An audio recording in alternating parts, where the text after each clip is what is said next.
Hello and welcome, everyone. This is Dorie Clark, and we're here with our weekly Newsweek interview show, Better, where we interview authors and leaders to talk about how to improve our lives. And this week's guest is Dr. Tomas Chamorro-Premuzic. He is the author of a great new book. It's called I, Human. I'll even give you the subtitle, I, Human, AI, Automation, and the Quest to Reclaim What Makes Us Unique. Tomas, welcome. Thank you very much. And here it is in 3D and analog format. And it's so great to see you, Dorie, and thank you for inviting me.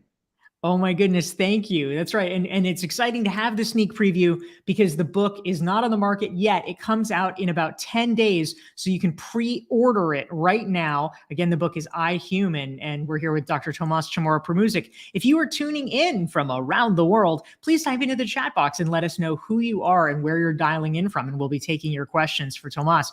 Now, okay, Tomas, I am going to start with the elephant in the room here. Everybody is talking about ChatGPT. There was an article, a great article by my friend Kevin Roos. I've also interviewed him on Better previously. He's a New York Times tech columnist. Just this morning, he was writing that he got into a very long discussion with the Bing chat box, otherwise known as Sydney, otherwise known as the entity that is in love with Kevin Roos and would not stop professing its love. Is ChatGPT going to eat our lunch? What do we make of all of this? What are your thoughts? I think it's a very exciting technology. I see it more as incremental than disruptive. I think it's basically impactful at the level that Google's search engine was when it came out, and it was the first search engine that worked. So, that is enough to pay attention to it. And I don't know about you, Dorie, but personally, I feel very uncomfortable dismissing things that are spreading like wildfire, and this is accumulating more users than Instagram and TikTok did at the same kind of in the same time frame. And much like other versions of AI and technology in general, we have to find a way to team up with it, interact with it, to actually create better things and exciting things, as opposed to being kind of defensive, paranoid, or dismissive. Yeah, that makes a lot of sense. We're here with Tomas Chamorro-Premuzic. You can learn more about him and his work at the helpful drtomas.com. So we want to say hi to our great friends tuning in from around the world. We've got MD Suman, who's joining us. We have Adnan in Turkey. Lynn is in Washington State. Peter's back from Edinburgh. Lizelle is from El Paso, Texas. Diana is from Memphis. Anjo is from Johannesburg. We have a LinkedIn user from Cambridge. Patricia's also in Boston. Vanessa's in The Hague, Elizabeth's in Michigan, and Lillian's in New York. We love having all of you. Thanks for being here. And we're going to take your questions, type them in for Tomas Chamorro-Premuzic. Tomas, one of the biggest questions around AI and automation is how many jobs they are going to take. Is this, I've heard numbers. There was a well-known McKinsey study a few years ago that something like 40% of jobs are going to be taken, disrupted in a major way, thanks to automation technology. Now with ChatGPT, everybody used to say, don't worry, it's all about numbers. It's all about quantitative things that are complex and you don't want to do them anyway. Now it seems that creative work is on the chopping block. How many jobs actually are going to be lost as a result of this, do you think?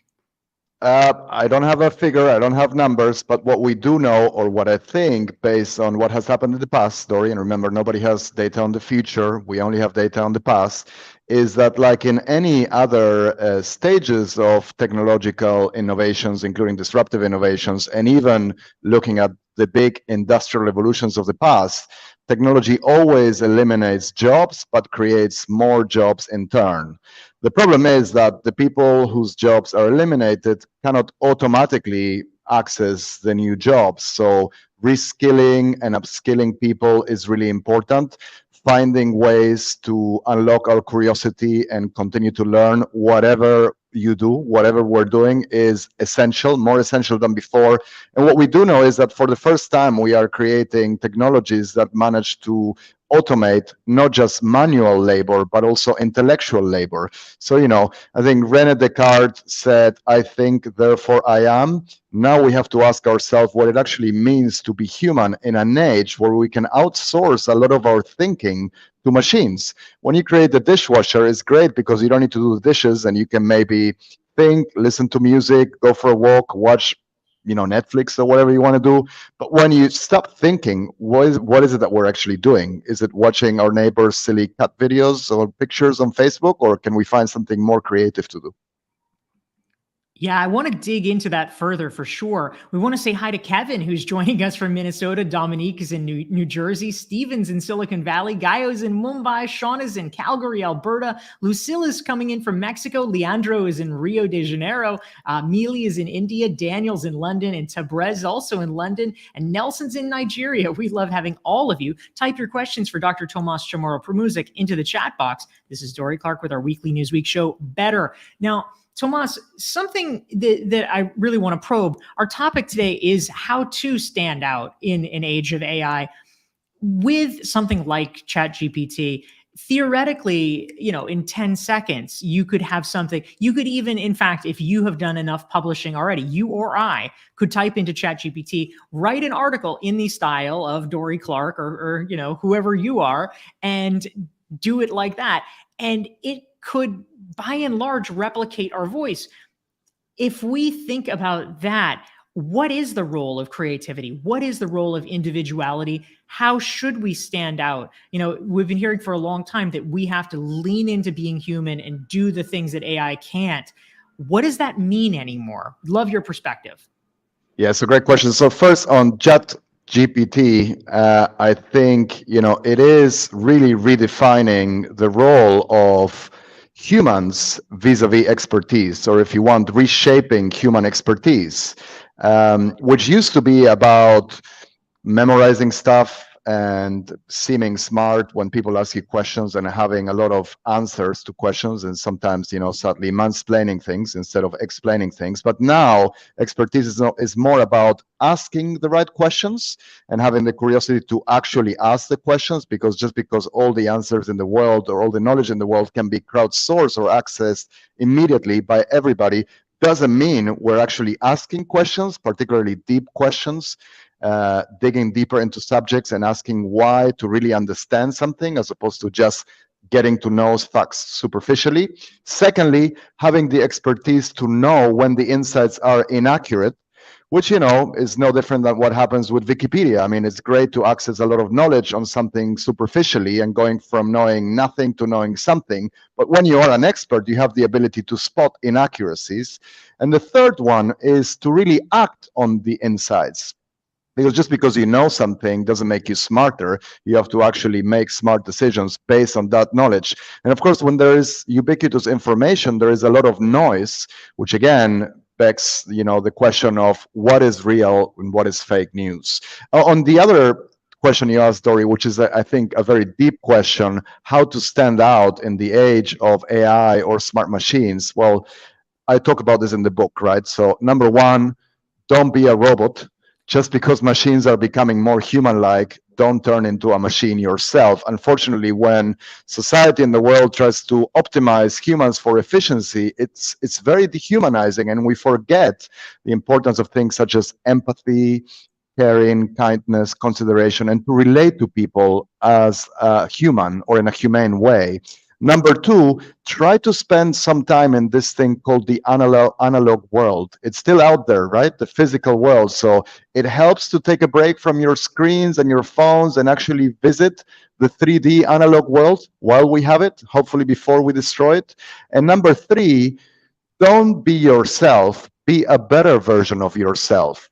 I think there is a lot of discussion on authenticity, sometimes basically corrupted by this idea that we shouldn't worry about what people think of us and just be our unfiltered, uncensored selves.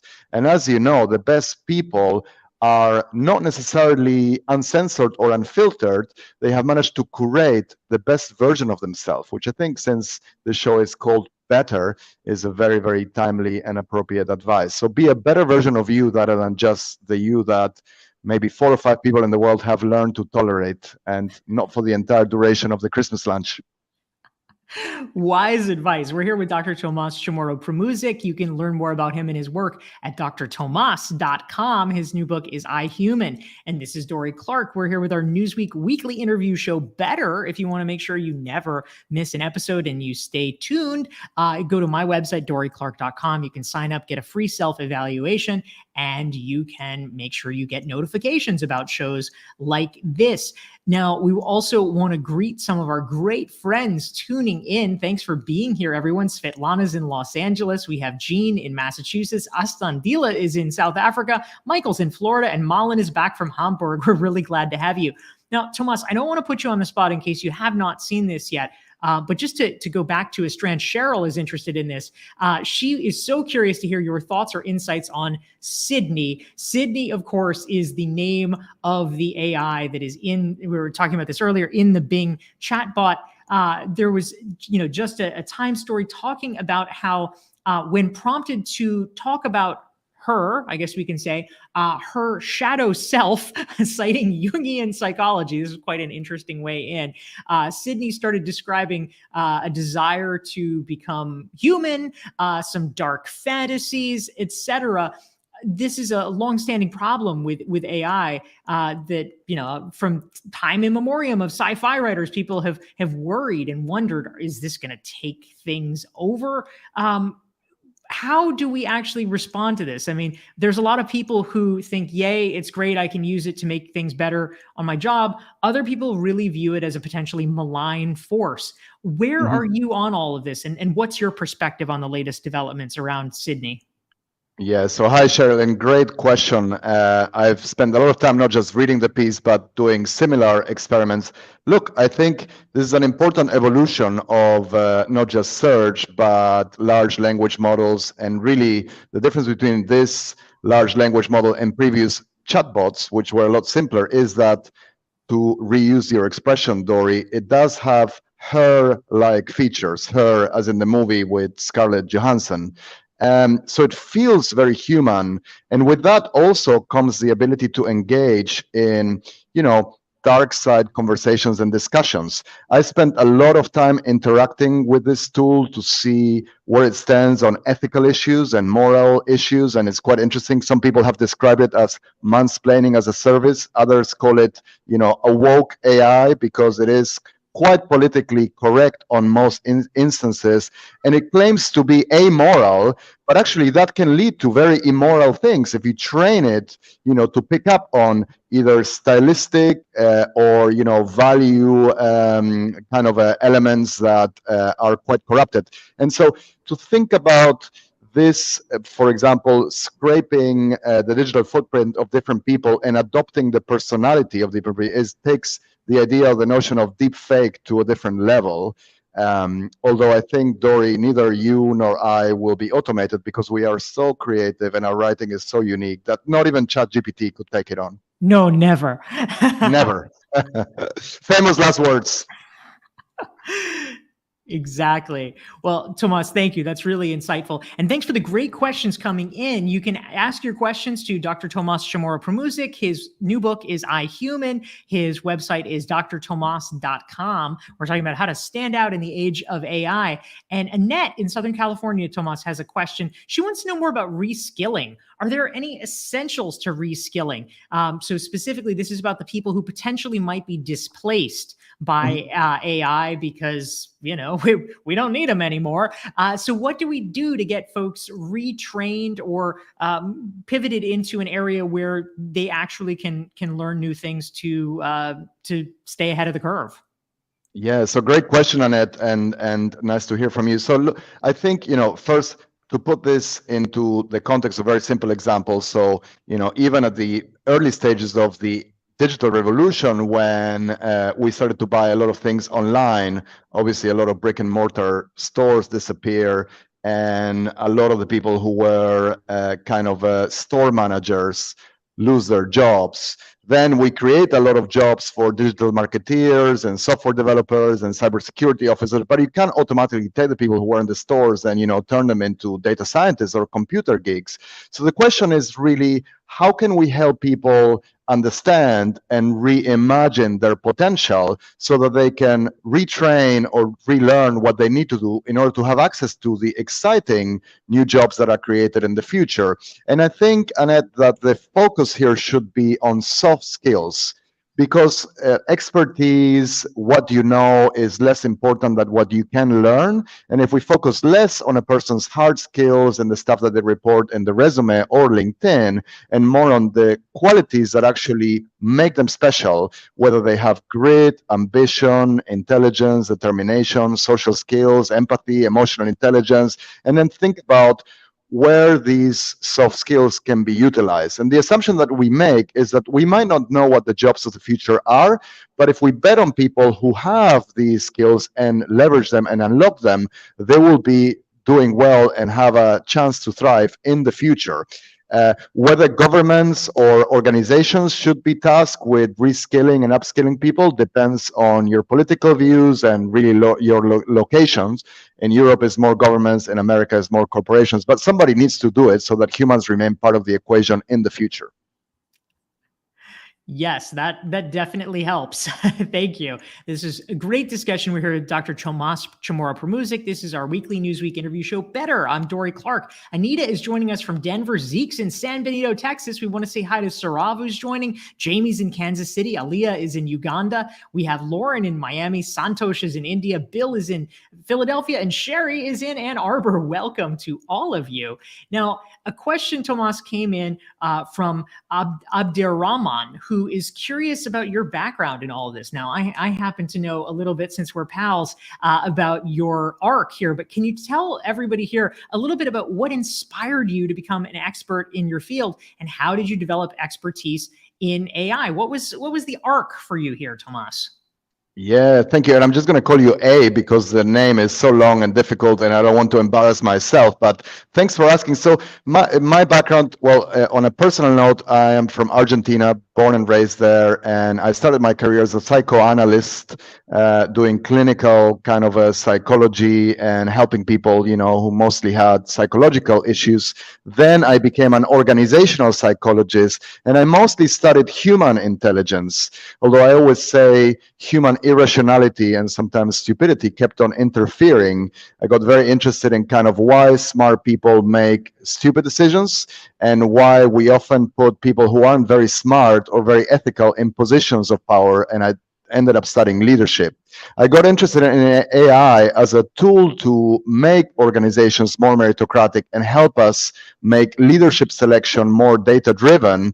And then I realized, much like everybody else, especially during the COVID years, or the kind of hardcore COVID years, I found myself heavily under the influence of AI, influenced by all these algorithmic nudges, and, becoming kind of a more biased, more predictable, and more narcissistic because of this dependence on technology. So in a way, when I wrote the book, I Human, it was kind of an attempt to, experience some catharsis and improve my own behaviors, and hopefully those of the people who read the book.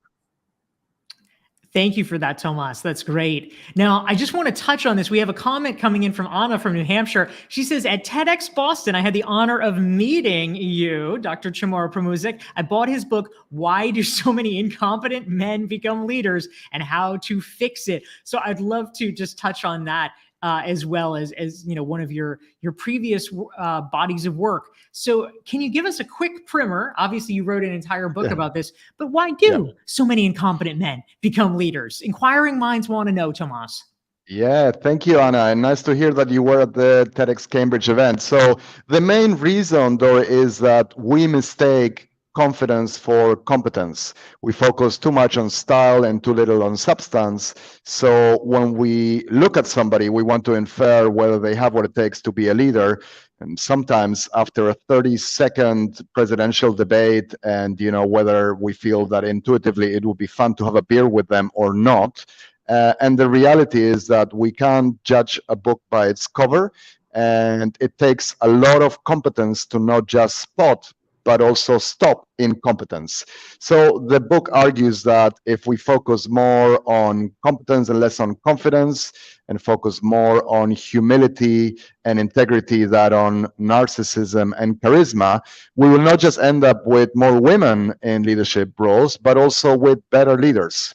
And I can't say that we have fixed the issue. I know we have a very global audience, and I'm sure wherever people are, they can think of examples of powerful and successful individuals in leadership roles who don't really have a lot of talent for leadership. But I had to move on, and now I'm dealing with artificial intelligence instead of human incompetence. Yes, both very worthy topics. This is our Newsweek weekly interview show, Better. I'm Dorie Clark. We're here with Tomas Chamorro-Premuzic. We want to say hi to Paul, who's tuning in from Vancouver. Ishmael is in Argentina, Tomas's home nation. We have a LinkedIn friend in Knoxville. We have Siamak here. We have MD Suman from Bangladesh. We have Husseinatu from Baltimore. Gary's in New York. We have a LinkedIn friend in California. Luis is in Mexico. Yolanda's in Boston. And Reza is in Birmingham. Thank you all for tuning in. If you are enjoying this conversation, hit the like button and the share button so that your friends and colleagues can benefit from it as well. And Tomas, an important question, DT in Rochester wants to know, what's your perspective for educators in the age of ChatGPT? There's been a lot of talk about, is this going to create a new form of cheating? What is this going to sort of do to us as thinkers? How can we actually best deploy tools like this? And in an educational context, what should we be doing? Do you have thoughts? I love this question. Thank you, Dr. DT. So, look, I think formal education has been up for disruption for some time. It's still based on the idea that somebody with status or power stands, in a kind of a lecture style theater and linearly transmits knowledge that students then memorize and have to revise and somehow vomit during exams or turn into kind of almost mass-produced essays, which clearly have an algorithm for getting an A or an A minus or a B plus. And so it's not ChatGPT, but really the modern age that should have and should be encouraging and persuading educators to change, to encourage people to ask questions rather than to memorize content or repeat answers, to find ways in which we can actually become better, more knowledgeable, wiser, smarter, because we are using technology, and also to basically focus on nurturing the skills and the attributes and the talents that AI is unlikely to master. Again, things like self-awareness, consciousness, morality, ethics, curiosity, creativity, and I think we need to focus on that, even emotional intelligence, although I've heard recently that one of the problems with ChatGPT is that it doesn't have a sense of humor, creativity, and emotional intelligence, which actually does make it like many, many humans I know, but not you and I, Dorie, the people watching this, but the people who are not watching this, clearly they don't have EQ or a sense of humor or creativity if they're not tuning in. I think that's exactly right. Yes, Tomas, I am with you on that. So one of the things that you talk about in your book, interestingly, is that AI actually can have benefits if we employ it in the right way with regard to diversity and inclusion. Can you talk a little bit about how those factors overlay? Yeah, and so, this one I think is really intriguing and interesting because it's counterintuitive when people hear or listen even the words of the term AI, they think, oh my God, horror stories of algorithms breaking bad or going rogue and, really introducing bias in the world. We need to understand that humans are perfectly capable of creating prejudice and biased society without the help of technology and AI. They have done a fabulous job on this for centuries, if not millennial. But at the same time, we have the capacity and the ingenuity to create tools that can debias us by actually highlighting and diagnosing what actually goes on in the dynamics that underpin human interactions. So I'll give you some examples, Dorie. So imagine that an organization can use natural language processing, artificial intelligence, or analytics to really understand whether people are, connected with others when they're part of an out-group.